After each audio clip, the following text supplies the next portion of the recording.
Students के लिए concern है, मेरे ख्याल से काफी बड़ा कंसर्न है इस समय। अव्वल यही नहीं कि केवल पॉज हो गया, अब जो ये कह रहे हैं कि सोशल मीडिया आपका वो इन्वेस्टिगेट करेंगे या उसको प्रोसेस करेंगे जब भी खुलेगा दोबारा। ये सोशल मीडिया प्रोसेस करेंगे केवल यही देखने के लिए कि नहीं कि आपने एंटी इजराइल, एंटी जू या pro Palestine, pro Gaza postings करी हैं।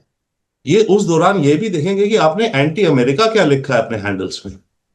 देखिए, बहुत बच्चों ने इंस्टाग्राम में ट्रंप का कार्टून बना के डाल दिया है, तो सर होगा ये तो क्या? बड़ी आप सीरियस बात कर रहे हैं। अगर एंटी अमेरिका की बात है ऑफ तो एंटी कोर्स। अमेरिका के दायरे में क्या क्या आएगा, ओ वो क्या क्या मान ओ सकते हैं। एब्सोल्युटली मीनाक्षी जी, ये बिल्कुल उनका क्लियर कट है। वो कहते हैं, अब पीछे आ जाइए बड़ी पिक्चर, कहते हैं कि फॉरेन स्टूडेंट्स हमारे यहाँ आके they indulge in anti American activities, pro Palestine करते हैं, एंटी इजराइल करते हैं, और हमारी जो सरकार पॉलिसीज है उसको क्रिटिसाइज और धरने देते हैं, तो ये एंटी अमेरिकन हो गया ना। तो ये उनके लिए ना, उनके हिसाब से ट्रंप और मागा इनके बिलीफ के हिसाब से ये एंटी अमेरिकन है।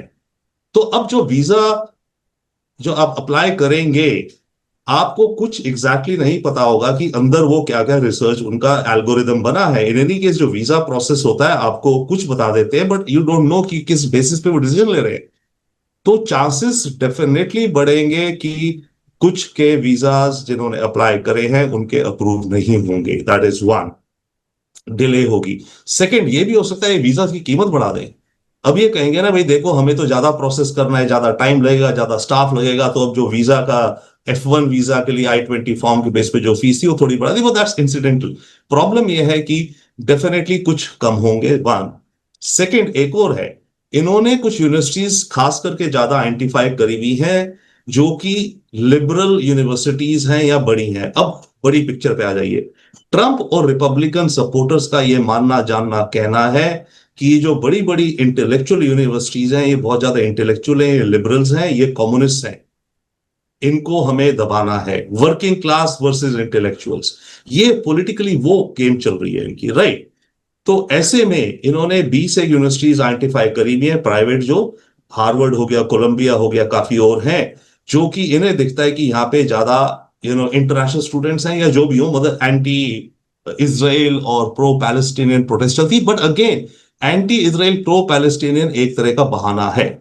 Now coming to the money part, yes, America में अंदाजन शायद अबाउट 1 मिलियन स्टूडेंट्स हैं, शायद doctor Das will know much better. और इनसे यूएस इकोनॉमी को करीब अंदाजा है कि एनुअली अराउंड $50 बिलियन आता है। ओके, ठीक है। पॉइंट इज कि ट्रंप एंड हिज सरकार are not bothered with losing that money. पहली बात, सारा 50 बिलियन तो माइनस होगा नहीं, कुछ तो आएगा ही आएगा। पर बात यह कि वो जब ऑलरेडी हार्वर्ड के पैसे काट रहे हैं, उनके फंड्स काट रहे हैं, वो इन यूनिवर्सिटीज को फाइनेंशियली भी स्ट्रैंगुलेट करना चाहते हैं। तो ठीक है, अगर इंटरनेशनल स्टूडेंट्स इनके पास कम आएंगे तो इन यूनिवर्सिटीज के पास फाइनेंशियल फ्लेक्सिबिलिटी कम होगी ट्रंप सरकार के खिलाफ अपने केसेस रखने में। इस समय हार्वर्ड ने केस करे हुए, मल्टीपल कोलंबिया ने करे हुए हैं। तो इसलिए ये फाइनेंशियल इंपैक्ट को फिलहाल बॉदर नहीं कर रहा ट्रंप एडमिनिस्ट्रेशन, बिकॉज इनको एक ही इनकी आइडियोलॉजी है कि इन यूनिवर्सिटीज को हमें डिग्रेड करना है।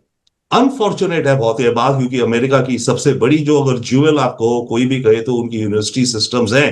बट ट्रंप और अमेरिका ये सोचते हैं कि ये इन्हें करना बहुत जरूरी है अपने देश के अंदर एक से। एक सवाल मैं आपसे ये पूछना चाहती हूँ कि जब हम अमेरिका की बात करते हैं और अमेरिका और भारत की बात जब कभी अलग अलग पॉइंट ऑफ व्यू से डिस्कशंस चलते हैं, डेमोक्रेसी को लेकर बड़ा ये होता है ना कि वर्ल्ड की ओल्डेस्ट, वर्ल्ड की लार्जेस्ट, तो ऐसे में अमेरिका के बारे में तो ये हमेशा कहा गया है कि वहां की डेमोक्रेसी की भारत की डेमोक्रेसी से तुलना नहीं हो सकती, क्योंकि वहां पर अलग लेवल पर चीजें चलती हैं। वहां पर आप प्रेसिडेंट के सामने खड़े होकर हम देखा है कि मीडिया उनको बोल देता है कि mister president you are liar.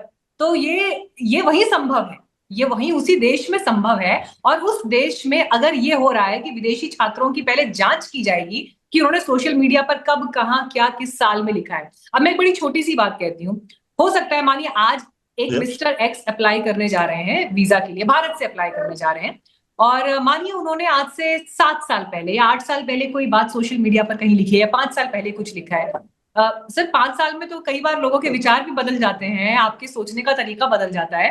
तो ये एक बड़ी फिशी सी परिस्थिति दिखाई दे रही है, जहां पर इन अ वे जो लोग अपना भविष्य वहां तलाश रहे थे, या उन्हें लग रहा था कि वो एक बेहतर यूनिवर्सिटी में दुनिया का एक अलग तरह किस्म का एक्सपोजर लेकर आएंगे, उनके लिए ऐसा लग रहा है कि ऑल ऑफ अ सडन एक फुल स्टॉप लग गया है या मामला बिगड़ गया है। तो ऐसे में वहां की डेमोक्रेसी, अमेरिकन्स कैसे देख रहे होंगे इस पूरे मामले को? Are they okay with it, this decision? Great point. Yes, democracy में जो जीता वो इस समय पावर में, उसकी पॉलिसीज चल रही है, that is democracy. Point is, bye the way, democracy is flawed. वो एक डीपर डिस्कशन है, कभी जाना। ये टिरनी ऑफ द मेजोरिटी हो जाता है। अगर 100 में से 51 लोग एक चीज चाहते हैं और 49 एक नहीं चाहते, 51 वाला सीट पे आ गया तो वो सब कर सकता है जो कि 49 जिसके बिल्कुल अगेंस्ट है। तो democracy fundamentally by the way flawed है, that is one. Second, yes, American democracy आगे है, सबसे पुरानी है, इसलिए आगे चलती गई। और अभी तक, yes, without doubt American democracy दुनिया की सबसे एडवांस्ड है, इसमें कोई शक नहीं है, कोई डाउट नहीं है अभी तक, राइट। अब ट्रंप के आने से, यस, डेमोक्रेसी है वहां पर जिस डायरेक्शन में वो अमेरिका को ले जा रहे हैं, वो तो कह रही है डेमोक्रेसी है, वो तो कह रहे हैं मेजोरिटी ये चाहती तभी हम ये कर रहे हैं।